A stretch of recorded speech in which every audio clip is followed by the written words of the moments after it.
சொல்றாங்க, நீங்கள் அறிந்த ஒரு செய்தி தான். அதாவது யார் ஆடையை தரையில் இழுபடுவது போன்று கரண்டை கீழாக கட்டிக்கொண்டு தரையில் இழுபடுவது போன்று இழுத்துச் செல்கிறார்களோ அவர்களை நாளை மறுமையில அல்லாஹ் ஏறெடுத்தும் பார்க்க மாட்டான் என்ற ஒரு செய்தியை ரசூலுல்லாஹி ஸல்லல்லாஹு அலைஹி வஸல்லம் சொல்றாங்க. இந்த செய்தி பொதுவா அவங்க சொல்றாங்க.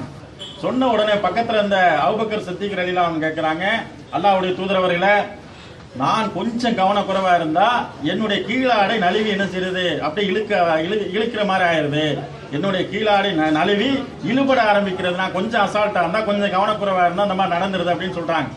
அப்ப சொன்ன உடனே ரசூலுல்லாஹி ஸல்லல்லாஹு அலைஹி வஸல்லம் சொல்றாங்க, நீங்கள் பெருமைக்காண்டி அந்த மாதிரி செய்யறது இல்ல, பெருமைக்காண்டி நீங்கள் அப்படி செய்யக்கூடிய ஆள் இல்லை அப்படின்னு ரசூலுல்லாஹி ஸல்லல்லாஹு அலைஹி வஸல்லம் சொல்றாங்க. அப்ப யார் பெருமைக்காக வேண்டி ஆடை இழுபட செய்வானோ அவனத்தை யாரையும் பார்க்க மாட்டாங்க, அல்லாஹ் பார்க்க மாட்டான். ஆனா அபூபக்கர் சித்திக் ரலியல்லாஹு அன்ஹு அவர்கள் பெருமைக்காக செய்யக்கூடியவங்க கிடையாது. நம்மள மாதிரி அவங்க பேண்ட் ஷர்ட் போடல, பேண்ட் ஷர்ட் போட்டாலும் என்னல அப்படியே நிக்கும்னு சொல்லலாம். அந்த வேட்டி சட்டை போடுறோம் இல்லையா அன்னைக்கு, அந்த மாதிரி கீழே ஒரு வேட்டி மாதிரி கட்டிக்கிறோம், மேல ஒரு துண்டு மாதிரி போட்டுக்கிறோம். அந்த மாதிரியான ஒரு ஆடை அமைப்பு இருந்ததுனால அது சில நேரத்தில் கவனிக்கலன்னா வழுக ஆரம்பிச்சோம். நாம இன்னைக்கு வேட்டி கட்டினா கூட பஸ் ஏறும்போது டக்குன்னு ஒரு பக்கம் இறங்கும், ஒரு பிடி இறங்கும். அது இயல்பா உள்ளதுதான். அப்ப அதைத்தான் ரசூல் ஸல்லல்லாஹு அலைஹி வஸல்லம் சொல்றாங்க, நீங்கள் பெருமைக்காண்டி அணியக்கூடிய ஆள் இல்லை அப்படின்னு சொல்றாங்க. அப்ப இந்த நேரத்தில் கூட அல்லாஹ் ஏறெடுத்தும் பார்க்க மாட்டான்னு சொன்ன உடனே நம்முடைய ஆடை இந்த மாதிரி வழுகுதே, ஒருவேளை நாம அந்த லிஸ்ட்ல வந்துருவோமோன்ற அந்த பயம் வந்துச்சு பாருங்க. இன்னைக்கு நமக்கு வருதா? இன்னைக்கு நம்ம அணிந்திருக்கக்கூடிய ஆடையை பாக்குறோமே, நாம அணிந்திருக்கக்கூடிய ஆடை என்பது எத்தனை பேருக்கு 99% என்ன இல்ல, எல்லாமே கரண்டைக்கு கீழே தான் இருக்குது. அப்படியே தரை இழுபடாத இந்த புதுசா ஜீன்ஸ் எல்லாம் போடுறாங்களே, சொல்லவே வேணாம். தரையை நடந்து போனா கூட்டிட்டு போயிடும், அந்த மாதிரி தான் இருக்குது. அந்த கரண்டைக்கு மேலாக ஆடை அணிய வேண்டும் என்பது சுன்னா என்பது என்ன இல்ல, விளங்குறது இல்ல. அப்ப அதுல கூட வந்தாச்சா அபூபக்கர் சித்திக் ரலியல்லாஹு அன்ஹு அவர்கள் ரொம்ப கவனமாக இருந்தார் என்ற செய்தியை பார்க்கிறோம்.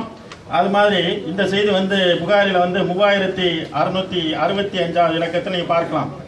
அது மாதிரி ரசூலுல்லாஹி ஸல்லல்லாஹு அலைஹி வஸல்லம் அவர்கள் இறப்பிற்கு பின்னால் யார் கலீஃபா வருவது என்ற ஒரு பிரச்சனை வருகிறது. அந்த நேரத்தில் அன்சாரிகள் தங்கள் தரப்பிலிருந்து அமீர் தேர்ந்தெடுக்கப்பட வேண்டும் என்ற ஒரு மனநிலையில கூட இருந்தாங்க. அப்படிப்பட்ட ஒரு காலகட்டத்தில் அபூபக்கர் சித்திக் ரலியல்லாஹு அன்ஹு அவர்கள் நினைத்திருந்தால் அவர்கள்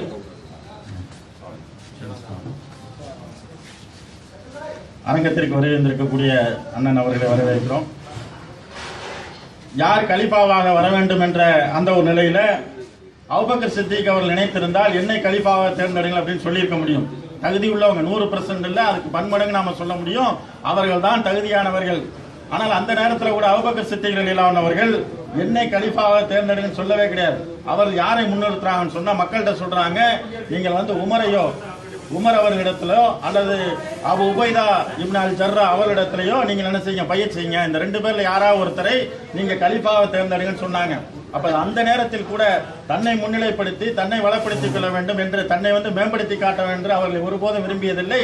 அந்த நேரத்தோட பணிவாக மற்றவர்களை முன்னிறுத்தின செய்தியை பார்க்கிறோம்னா இதுதான் அபூபக்கர் சித்திக் ரலியல்லாஹு அன்ஹு அவர்கள். அந்த நேரத்துல உடனே உமர் ரலியல்லாஹு அன்ஹு சொல்றாங்க, இல்லை அபூபக்கர் அவர்களே, நிச்சயமாக கிடையாது, நாங்கள் உங்களிடத்துல பையச் செய்கிறோம் என்று சொல்லி முதலாக அபூபக்கர் சித்திக் ரலியல்லாஹு அன்ஹு அவர்களிடத்துல உமர் ரலியல்லாஹு அன்ஹு கையை பிடிச்சு பையச் செஞ்சாங்க. மக்கள் எல்லாம் தொடர்ந்து அபூபக்கர் அவர்களை கலீஃபாவை ஏற்றுக்கொண்டு பையச் செய்தார் என்ற செய்தியை பார்க்கிறோம்னா இந்த நேரத்தில் கூட தனக்கு ஒரு வாய்ப்பு இருக்கிறது, அல்லாஹ்வுடைய தூதருக்கு பின்னால் தான் முதன்மையானவர் என்ற அந்த ஒரு மமதை கூட இல்லாமல் ஒரு பணிவாக மற்றவர்களை முன்னிறுத்தக்கூடிய அந்த பக்குவம் இருக்கிறது. இது அனைவருக்கும் வராது, இது அபூபக்கர் சித்திக் ரலியல்லாஹு அன்ஹு அவர்களுக்கு மட்டும் இருந்தது என்ற செய்தியை பார்க்கிறோம். இந்த செய்தி புகாரில 3667வது இலக்கமாக இருக்கிறது. இப்படியாக அபூபக்கர் சித்திக் அவருடைய வாழ்க்கையை நாம் எடுத்துக்கொண்டோம் என்று சொன்னால் அன்னாருடைய வாழ்க்கையில நாம் ஒவ்வொரு இன்ச் பை இன்ச்சாக பின்பற்றக்கூடிய ஆயிரம் படிப்பினைகள் இருக்கிறது. அப்படிப்பட்ட படிப்பினைகளை இன்ஷா அல்லாஹ் நாம் தொடர்ந்து வரக்கூடிய வாரங்களில் பார்க்க இருக்கிறோம். இன்றைக்கு நம்முடைய சிறப்பு விருந்தினருக்கு வெளிவிட்டு என்னுடைய உரையை இத்தோடு முடித்துக் கொள்கிறேன். வாஹிர் தாவானா அல்ஹம்துலில்லாஹி ரப்பில் ஆலமீன். அஸ்ஸலாமு அலைக்கும் வரஹ்மத்துல்லாஹி.